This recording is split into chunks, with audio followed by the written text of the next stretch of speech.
In this video, I'm going to show you exactly how you can start freelancing as quickly as tomorrow and grow your freelance business to $1,000, $5,000, or even $10,000 a month and beyond. Stay tuned.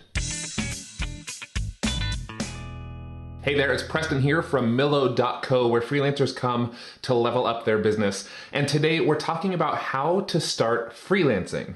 The advice I'll share with you in this video comes from working with thousands of freelancers and freelancing myself for more than 12 years. And the truth is you can do it too. Getting started is easier than you think. So go ahead and click that subscribe button and then let's dive in. Okay, so when you look at making money on your own, one of the most simple and best options is freelancing. Why? Because you don't need startup capital, you don't need to get extra schooling, you don't need tons of equipment or other overhead like office space, you just need a skill people are willing to pay for and a way to find those people. And where your top skills overlap with customers who actually need that skill is where you can begin your freelance career. So to get started as a freelancer, step one is to identify any freelance skills that you might be able to offer clients. Of course, there are the more common options like web designer or writer or developer or marketer, illustrator, graphic designer. But there's a site called Upwork. It's a leading freelance marketplace, and they recently did a report on which were the most popular freelance services. And in addition to some of the ones I've mentioned, they also, at the top of their list, had options like customer service, email communication, phone support, data entry, administrative support. And in addition to all of that, there are freelancers in just about any field you can imagine. I know freelancers who are accountants, who work in human resources, in IT, therapy, construction, photography. The list goes on and on. And honestly, if you can provide a service that clients are willing to pay for, then you can become a freelancer in that field. You can also review our list of the most lucrative freelance skills, which we've linked in the description of this video. You may already know what services you'd like to offer, and if that's the case, you can just move on to the next step. But if not, consider brainstorming all your options by making a list of skills you have and services you can provide. This will give you a good foundation for the next steps. Once you've got a list of services that you're willing to offer as a freelancer, it's time to make sure there's a market for your offering. There's nothing worse than getting started as a freelancer only to realize there aren't enough potential clients to actually support you. To make sure that that doesn't happen to you, it's worth doing just a little bit of research ahead of time. You can start by searching Google for the word freelance plus whatever your preferred service is. For example, if you want to become a freelance graphic designer, just search freelance graphic designer in Google and take a look at the results. As you can see, there are tons of results. That means you can be confident there's a large market in need of your services. But if you search something more obscure, such as freelance pizza eater, for example, you'll notice that most results are not actually related to any clients looking for work.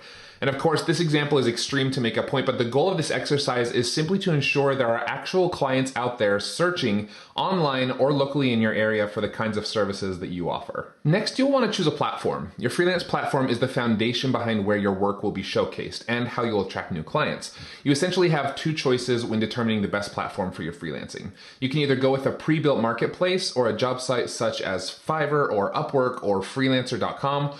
Or you can build your own portfolio site and attract customers through cold outreach, through networking and other marketing. So let's explore those two options with the pros and cons of each choice.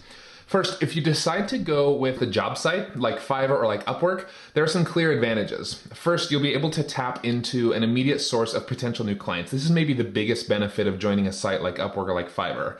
Upwork, Fiverr, freelancer.com, they all offer potentially millions of clients, and they're constantly working to attract more of them. And of course, you still have to stand out and attract the clients on the platform, but the marketplaces do the heavy lifting when it comes to identifying people in need of freelance services. On the downside, though, these marketplaces tend to have pretty strict rules about communicating with the clients. And of course, they take a percentage of any client payment that you receive. That's how they stay in business. You also have to compete on the platforms against other freelancers who may have been there for years or longer. And so that can be a real challenge standing out in the sea of sometimes millions of freelancers on the platform. If you choose to build your own portfolio and get clients without the aid of a marketplace, you retain not only more control of how your business works, but you also get to keep much more of your client payment for each project. But on the downside, you're completely on your own. So when it comes to finding your freelance clients, you'll have to become a marketer, a talented marketer who can reach your potential clients and convince them to work with you. You can use tools like Solid Gigs to streamline your lead generation, but finding the right clients and getting them to work with you will be completely up to you. There won't be a marketplace there to send you clients.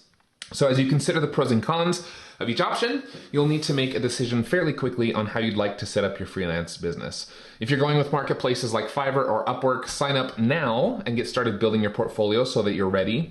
And if you're going on your own, take time now to polish up your social media profiles and update the content in your online portfolio. Number 4, it's time to establish your freelance rates.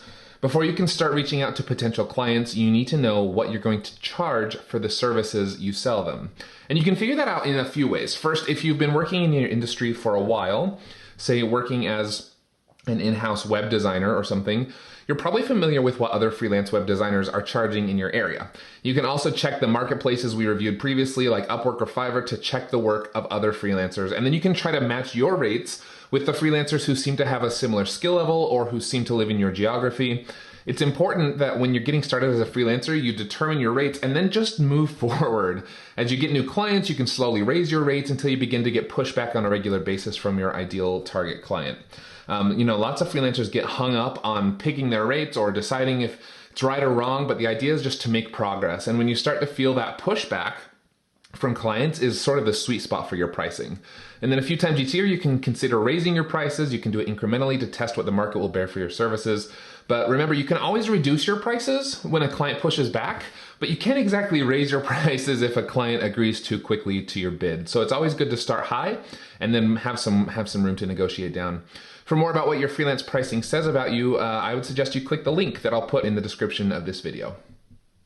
Okay, now that you've figured out your offering and your pricing, it's time to go out and actually find your first clients. There are lots of ways to do this. If in step 3 you decided to go with an online marketplace or a job site like Upwork, Fiverr, or freelancer.com, then getting started is pretty straightforward. You can watch our video on getting Upwork jobs linked on screen here and in the video description. We'll also be publishing videos for other freelance platforms soon, so be sure to subscribe to the channel. But essentially, you just need to sign up for an account on your marketplace of choice, build a profile, and begin pitching clients for the jobs they've posted. Fiverr can be a bit more challenging since clients don't actually post jobs as regularly. Instead, you need to build like a profile with gigs. And so again, we'll post more videos about how to do just that. If you choose to work outside of a marketplace, then you'll need to take a different route to get your first clients. You can watch our full video for getting clients linked on screen here and in the video description, but here are just a few sample ideas that seem to work pretty well.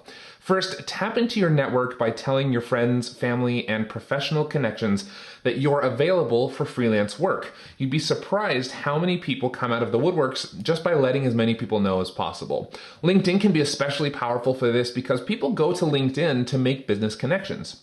Next, sign up for lead generation tools like Solid Gigs, who sends you new freelance leads that match your criteria every weekday.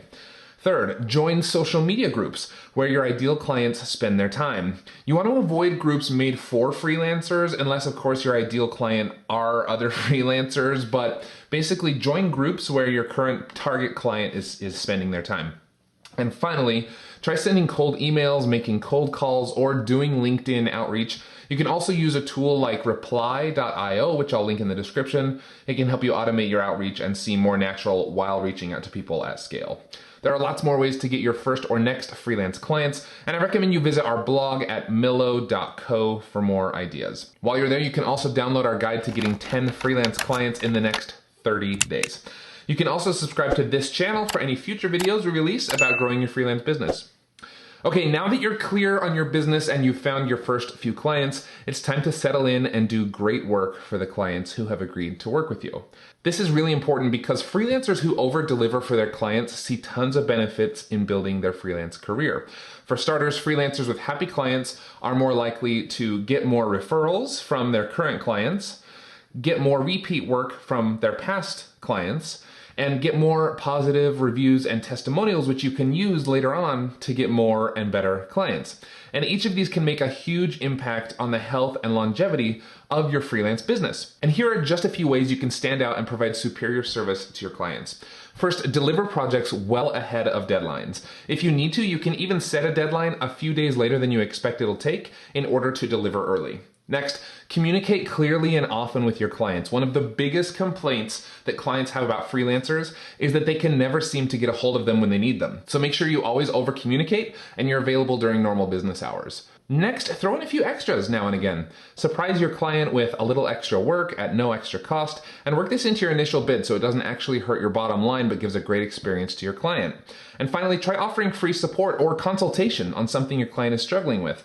For example, if they've hired you as a graphic designer but you have experience in social media marketing, maybe offer a few suggestions on how your client can grow their Instagram, and don't charge them for that advice. And there you go. If you follow all 6 steps in this video, you will be well on your way to getting started as a successful freelancer.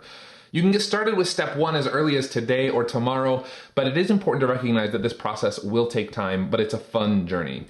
Of course, we're here to support you as you grow your freelance business. Make sure you subscribe to this channel for more helpful videos, and we'd love to see you in our free Facebook group with over 10,000 freelancers all willing to help you on your journey.